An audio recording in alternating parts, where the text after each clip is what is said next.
नमस्कार and welcome back. West Bengal में सिंघम पहुंच चुके हैं और रोना शुरू कर दिया है अभिषेक बनर्जी ने। इसका मतलब है आप हिंदुओं ने जब से आवाज उठानी शुरू करी है, वेस्ट बंगाल में सबकी आवाज दबती चली गई है। आपको याद होगा कि जय श्री राम के नारे के ऊपर शुभेंदु अधिकारी ने एक दिन पहले क्या बयान दिया था। उसी के जैसे उन्होंने कहा था कि आप जय श्री राम जी के नारे ना लगाइए, ऐसा उन्होंने कुछ कहा था। इसी का बैकफायर उन पे कर गया। हिंदुओं ने उनके अगेंस्ट आवाज उठानी चालू कर दी एक ही दिन में। इसीलिए अब वेस्ट बंगाल में हर एक चीज ठीक होनी शुरू हो गई है, क्योंकि पहले ही दिन जो गलत हुआ उस पे हिंदुओं ने एक्शन लिया और उसे सुधार दिया गया। कई सारी न्यूज है जो सिंघम ने आते ही वेस्ट बंगाल में शुरू कर दिया है। ये सारी न्यूज अपने में ही एक बॉम्बशेल है। इसका रीजन है जो माइटी टीएमसी के गुंडे थे उनको एक एक करके दफन करना हमने शुरू कर दिया है। वीडियोस आ रही है वेस्ट बंगाल से, जो गुंडे थे टीएमसी के, इनको भी अब चुन चुन कर खत्म करना शुरू कर दिया गया है। हंटर अब हमने चलाना शुरू कर दिया है वेस्ट बंगाल में, वही हंटर जो सालों से हम खाते आ रहे हैं। इसमें बंगाल के जो लोकल लोग हैं उन्होंने ही काम करना शुरू कर दिया है। अभी तो सिंघम की एंट्री होना भी अभी बाकी है। अब आपको एक चीज दिखाता हूं। जो कुर्सी थी सीएम की ममता के पास, ममता ने स्टेटमेंट दिया था कि मैं इस कुर्सी को हरे रंग में रंग दूंगी। फिर शुभेंदु अधिकारी जी ने सीएम की कुर्सी फिर से पोस्ट करी फोटो के द्वारा, जिसमें सीएम की कुर्सी पे भगवा टॉवेल दिख रहा है, या पूरी कुर्सी को ही भगवा रंग में रंग दिया गया है। ये लीथल डायरेक्ट मैसेज था हिंदुओं को कि चिंता मत करो, मैं तुम्हारे साथ ही हूं। अब ये होती है सिंबॉलिक्स। और दूसरा काम ये किया, जो सिंघम का बाप है मनोज अग्रवाल, उसे अपॉइंट कर दिया वेस्ट बंगाल में चीफ सेक्रेटरी के तौर पे। अब मनोज अग्रवाल है कौन? ये आदमी वो है जिसने एसआईआर को इम्प्लीमेंट कराया था वेस्ट बंगाल के अंदर, और जो इलीगल्स है उनके नाम को परमानेंटली डिलीट करवा दिया वेस्ट बंगाल के नाम से। इसको बना दिया गया है वेस्ट बंगाल में चीफ सेक्रेटरी। ये है नया एरा शुभेंदु अधिकारी का। जहां पर गेम्स प्ले नहीं होती वहां पर शुरू कर दिया है एक नया गेम। वो डिसमेंटल करने में लगे हैं entire corrupt ecosystem of West Bengal, brick by brick. ये है मास्टर स्ट्रोक। मनोज अग्रवाल जी कोई नॉर्मल ब्यूरोक्रेट नहीं है।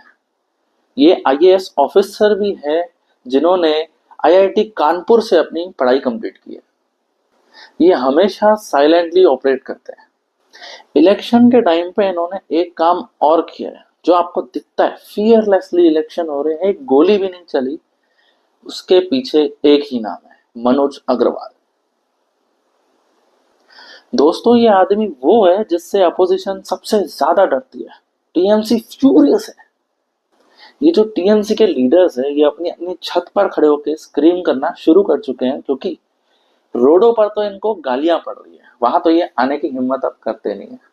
अब अपोजिशन ने बोलना चालू कर दिया है कि मनोज अग्रवाल जो है वो तो बीजेपी के एजेंट है। और आपको मैं बता दूं, मनोज अग्रवाल एक ब्यूरोक्रेट है और पॉलिटिकल सिस्टम्स के डायनामिक्स को वो अच्छी तरह से समझते हैं। प्लस इनको अपॉइंट पूरे मेरिट्स पर किया गया है। अब जरा सच्चाई देखते हैं। वेस्ट बंगाल में सालों से दो स्कीम चलाई जा रही है। एक का नाम है लक्ष्मी भंडार, दूसरे का नाम है, ध्यान से सुनिएगा, अन्नपूर्णा भंडार। अब हुआ क्या है, कल रिपोर्ट आई है कि इन दोनों स्कीम्स में 63 लैक्स फेक आईडीज डाली गई है, जिनको फ्री का राशन जा रहा था इतने सालों से और पैसे भी जाते थे। अब ये 63 लाख लोग थे कौन? सारे के सारे बांग्लादेशी थे। वैसे तो ममता इंडियन गवर्नमेंट में थी, लेकिन काम इसने पूरे बांग्लादेशी के लिए किया है। ऐसे ही लोग देश को खा रहे हैं। 63 लाख जो लोग थे वो तो बांग्लादेशी थे, प्लस 27 लाख और अकाउंट्स थे जो सस्पिशियस है, अनआइडेंटिफाइड अकाउंट है, जिसका कोई अता पता नहीं है। अब ये पैसे कहाँ जा रहे थे ये पता नहीं। 63 लाख और 27 लाख, 1 करोड़ आईडीज थी, उसमें डेटा फील्ड था उन पर्सन्स का, 1 करोड़ लोगों का, जिनको पैसे जाया करते थे, खाना जाया करता था, राशन जाया करता था, और बहुत सारी सुविधाएं जो फ्री में उनको दे दी गई थी इंडियन पैसों के थ्रू। अब पता चला है कि 1 करोड़ नाम जो ये फेक थे वो इस लिस्ट से हटा दिए गए हैं एक दिन पहले। उसके तुरंत बाद बांग्लादेशियों ने अपनी कंट्री में, सुनिएगा ध्यान से, बांग्लादेशियों ने अपनी कंट्री में रोडों पे आना चालू कर दिया है, प्रोटेस्ट करना चालू कर दिया है इंडिया के अगेंस्ट में कि आप लोग ममता को वापस पॉलिटिक्स में लाइए, ममता को वापस पावर में लाइए, वरना हम लोग जो नए सीएम है वेस्ट बंगाल के उनको बॉर्डर पे गाड़ देंगे। ये उनके शब्द है कि उनको बॉर्डर पे गाड़ देंगे। अब बताइए, देश हमारा डिमांड बांग्लादेश करेंगे? मतलब जैसे इनके नाम काटे गए हैं उस दिन से इन्हें पेट में दर्द होना चालू हो गया है। ऐसे बांग्लादेश में अब गवर्नमेंट ने स्ट्रिक्ट लॉ पास कर दिए हैं कि अगर आप फेक आईडी से बांग्लादेश में रह रहे हैं, इनवैलिड डॉक्यूमेंट के थ्रू आप रह रहे हैं, या आपके पास डॉक्यूमेंट नहीं है, तो पहले तो आपकी पूरी इज्जत उतारी जाएगी, उसके बाद आपको बांग्लादेश वापस भेज दिया जाएगा। इसीलिए इन घुसपैठियों ने अपने नाम खुद ही डिलीट भी करवाने शुरू कर दिए गए हैं। अब जो पैसा बांग्लादेश में जाने से गवर्नमेंट ने रोका है उसे डाइवर्ट कर दिया गया है directly, without any middle man. ध्यान से सुनिएगा, इसमें कोई मिडल मैन नहीं होगा, डायरेक्ट वेस्ट बंगाल के लोगों को अपने अकाउंट में पैसा मिलेगा। इलेक्शन से पहले जो शुभेंदु अधिकारी जी ने वादा किया था, जिन जिन को 1500 रुपए आते हैं गवर्नमेंट से, उनको 3000 रुपए दिए जाएंगे। और गवर्नमेंट ने यह स्मार्ट प्ले किया है, बांग्लादेश जाने वाले इतने बड़े मैसिव फंड को रोक के डाइवर्ट कर दिया कहाँ? वेस्ट बंगाल में, जिनको उन्हें 1500 के 3000 रुपए देने थे। अब क्योंकि बांग्लादेश से उन्होंने फंड को डाइवर्ट किया वेस्ट बंगाल में वापस, तो उनको गवर्नमेंट का कोई पैसा अभी लग नहीं रहा, जो उधर से ट्रांसफर किया वही अब वेस्ट बंगाल में दे रहे हैं। 1500 की जगह 3000 दे रहे हैं। सेंट्रल गवर्नमेंट के कितने पैसे लगे? 0, कोई पैसे नहीं लगे।